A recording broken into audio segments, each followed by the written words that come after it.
The winger threw the ball in at that time. Now the hooker does. There's only 7 maximum. Maybe they stick a few backs in. I don't know why, because they're useless in the line anyway. And he says, you know this, every time you're in the first, I'll clean your boots. Well, he gave up that after a while because I played 17 seasons, I played for Melrose.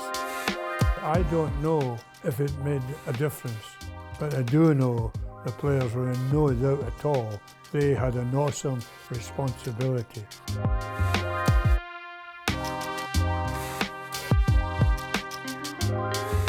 Hi there, I'm Jim Telfer. These are my Jersey Tales.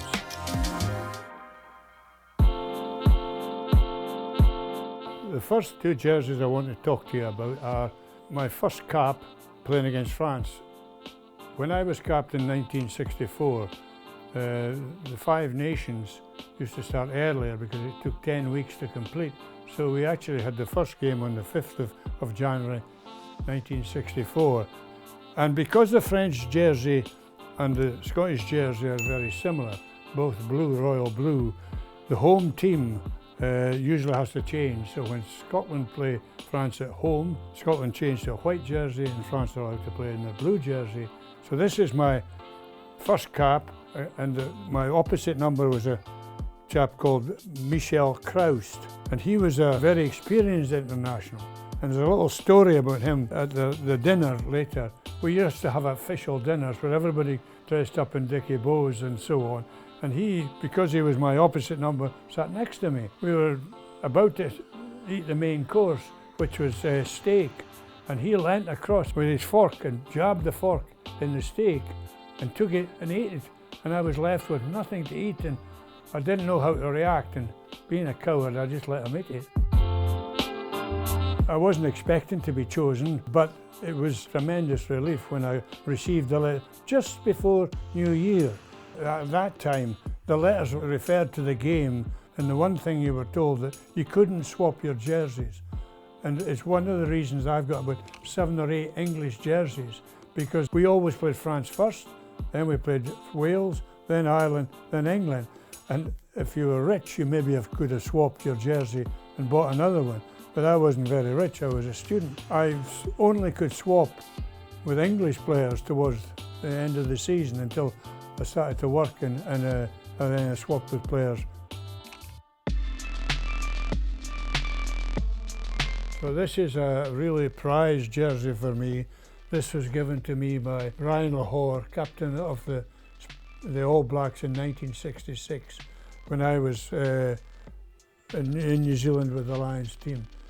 Brian Lahore sadly isn't with us now, but he was a superb player, excellent player, and was a great coach of the All Blacks, who won the first World Cup in 1987. New Zealand coach Brian Lahore, not yet sure that it's in the bag, but it certainly looks like it is. We actually played 35 matches. I left on the 20th of April and then returned on the 21st of September. That's 5 months away. And one of the features of the tour was that every player was adopted by a school that made a scrapbook for that player.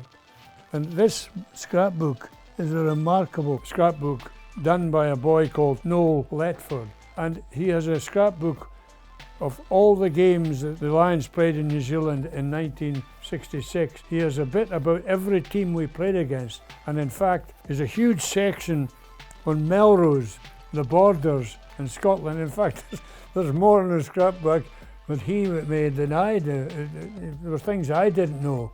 But I thought it was a tremendous work of art, if you like, all handwritten about myself, Melrose, Scotland. So that is a very nice memory of a boy who obviously loved rugby.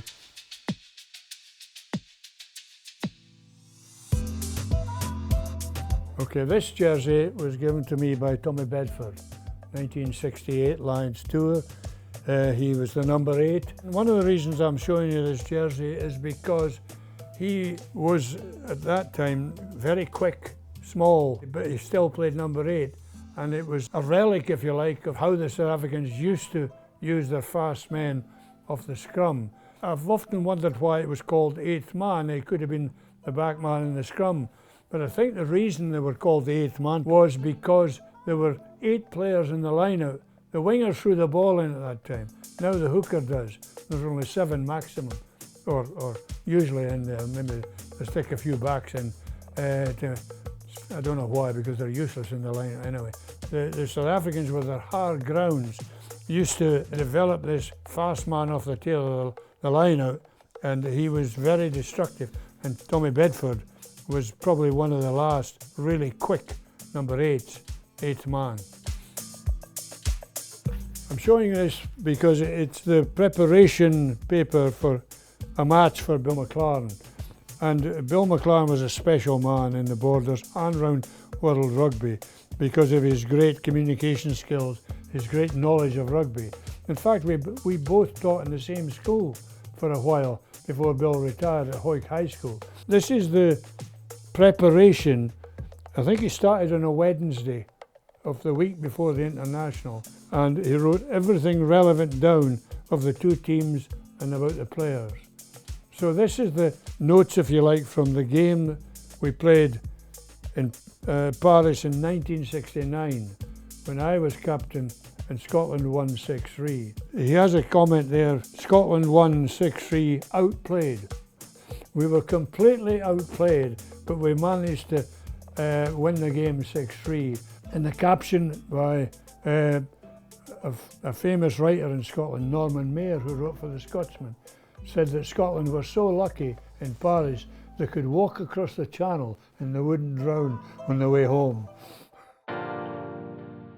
My jerseys so far have been during my playing days, but this jersey up here is very fond memories for me because this is a Lions training jersey of the 1997 Lions in South Africa and we won the series. And this here is a photograph taken of the team that won the 2nd test, and it has a particular significance because that was the last time the Lions won in South Africa.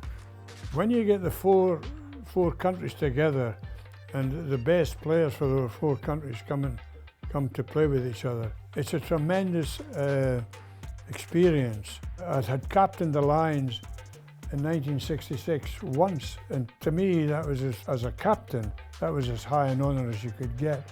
As well as playing for the Lions, I also coached for the Lions. I coached them in 1983. We lost the series 4-0. It was the lowest point of my coaching career because I didn't know where to turn. I thought I wasn't good enough. But fortunately, the following season I was back as Scotland coach and they won the Grand Slam in 1984 for the first time in 59 years. I retired from coaching in 1984 to become a headmaster. 6 years later I was back at Murrayfield coaching with Ian McGeechan. He was a head coach, I was assistant coach. And in 1997 he asked me to be assistant coach with the Lions. He always gave me the opportunity to speak to the forwards. That's how the Everest speech came about. I noted what the Springboks press were saying, and they were really ridiculing us. And so I wrote down the relevant points. Just like I would do with pupils in the classroom, I put them to them. And then I said, there's no greater accolade that a Lion can have to win a test match in South Africa. That is the highest you can ever get, and this is your Everest. Thank you for watching my Jersey Tales. Let me know what you think in the comments below.